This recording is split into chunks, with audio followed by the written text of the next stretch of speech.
Overthinking is a huge problem for fat loss. So many people I speak to overeat due to the stress caused by their overthinking. And this includes the food chatter and noise that goes on up here when you're thinking about food. But not just that, overthinking goes so much deeper.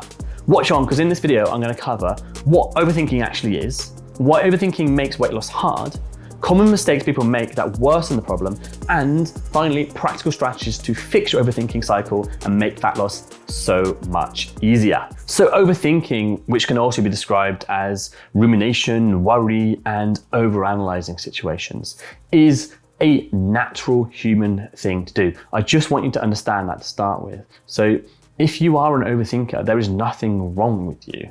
If we think about evolution and go back to caveman times, the people that spent more time thinking were the ones that probably survived more because they avoided harmful situations. And so all the ones that didn't think much probably died. So your genetics come from these cavemen and women who were able to foresee events which would have been life or death for them. And so they were able to survive and pass down those genes to you. The problem now is that your brain is just in overdrive and you've made a habit of overthinking too much when you don't need to. And when that comes to fat loss, that might be overanalyzing what you've eaten, worrying about what you're going to eat next, worrying about whether you're going to be able to stick to your diet, or that battle over the urges and cravings you get for sweet foods like chocolate, cake, and ice cream. So let me give you an example of some of the things my clients often ruminate over. What if it doesn't work? What if I end up getting fatter? What if I don't know when to stop and I end up overeating? What if I get my portion sizes wrong? What about when I go to bed later? What about when I'm on holiday? What about when I'm on my period?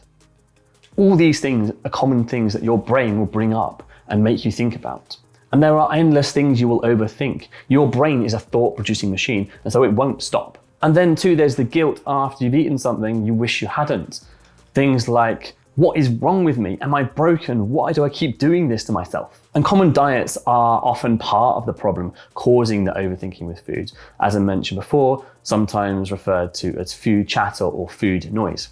And this is often amplified when counting, weighing, or measuring food too precisely. And it's one of the reasons I don't recommend calorie counting or Slimming World or other popular dieting methods long term.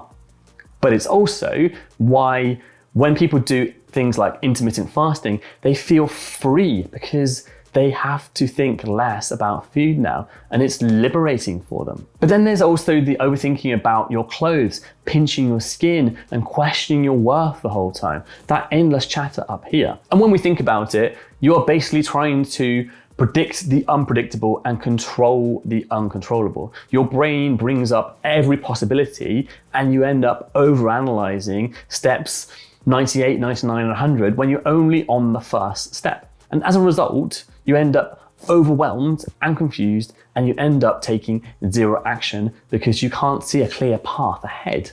And it could well be affecting your life in other ways too. So maybe your relationships, your career, because you feel too insecure and not ready or not good enough for it. So when it comes down to it, what's really happening is that you have an excessive need for certainty. You can write this down, an excessive need for certainty.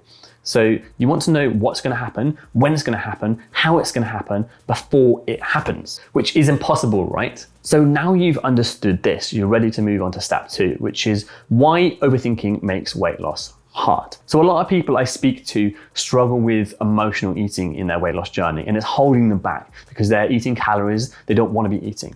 And when we work backwards, they're overeating to release stress. They are stressed out. So one of the things that stresses a lot of people out is this chronic overthinking, the overwhelm that this food noise, this food chatter, these decisions day in, day out make. So this stress builds up and you need a release. So if your brain has learned that food is a quick and easy way to reduce stress, then it will use that and you'll feel those compulsions to eat something. And cravings, as you know, are extremely difficult to resist. And so you end up eating things that you didn't really want to eat and end up eating more calories than were necessary. And as I mentioned before, this can make weight loss extremely hard because you are not reducing your calories enough to lose consistent weight week to week. So the next problem is that overthinking stops you taking action. It keeps you going around in circles. You don't start until you've planned everything, until you've thought through every scenario, until you've considered everything. And not only does this add up in extra stress, but it stops you taking the first step.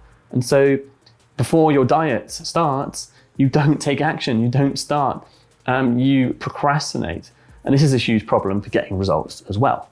But did you know that most people make big mistakes when dealing with overwhelm? So let me talk about common mistakes people make that worsen the problem. The first thing is not letting go of their overthinking habit because it feels scary. At the moment, it's giving you a benefit of you feel secure because you feel like you have some control over what might happen because you can think through it. However, obviously, as I talked about, that's not the case because your mind comes up with endless things and it will never stop. And quite often people I speak to see it as a positive. It's like wearing a badge. I'm a really good planner and I think through everything and I'm always prepared. But the difference is where it is coming from. Overthinking comes from the fear mindset. So overplanning because what if something goes wrong? What if it doesn't work? I'm protecting myself. And leading on from that, there's that thought that once you've thought about it, the thoughts will stop. However, you cannot outthink things. Your mind is a thought-producing machine. As I said, it will come up with something new. There's endless things it will say. But I know what you're thinking. How do I solve all this, Harry? So let me go through some practical strategies to fix your overthinking cycle and make your fat loss journey so much more successful. The first thing with overthinking is that you have to recognize that it's a problem for you. As I mentioned, a lot of people see the benefit to it, but you also have to realize that there is a problem with overthinking and it's causing you this stress, which you then need to release with the emotional eating. The next thing is the mindset around faith and trust in yourself and to start taking action as soon as possible with things and not going into that overthinking unnecessarily. And yes, it's scary, but have you ever planned something in great detail with a well thought out plan and it still went wrong? Did the overanalyzing help? It probably zapped your energy, wasted your time, and you probably procrastinated even more the next time because you thought, oh, I need to plan it even more to not have it go wrong. And so it makes it worse. And there is a difference between effective planning and overanalyzing. The fear aspect, as I mentioned before, planning is what is important right now. Overthinking is looking for certainty and guarantees that things won't go wrong. Remember I said it comes from that fear mindset. And you need to accept that mistakes will happen and embrace them and learn from them. I love the phrase fail forward. Make those mistakes and help them get you going forward. If you haven't failed, it probably means you're not taking action. There's so many cases of successful people in the world failing so many times because they've taken action, but they've got to where they want to get to because they have failed forward. People like J.K. Rowling with Harry Potter, look up the story. The Colonel from KFC, those are two big ones that come to mind, but there are endless stories. Look them up. And know that if things do go wrong, you will find a way to solve the problem. That faith and that trust in yourself and that idea of I'll deal with it then and not let it waste time now with excessive worrying. So think about it like this. Start with and focus on step 1, not step 99. So many people I speak to have that overanalyzing even before they become a client. They say, what's going to happen when I'm on holiday? What's going to happen at Christmas? What's going to happen if X, Y, or Z happens to my dog and I have to take them to the vet on a Thursday afternoon? These are unnecessary now, and that's what stops you taking action and stops you getting results. So when we stop this overthinking and focus on that step 1, everything changes. But everything I've told you in this video is completely useless without learning how to eat to reduce your stress and overwhelm and overthinking. If you'd like to learn how to do that, check out this video here.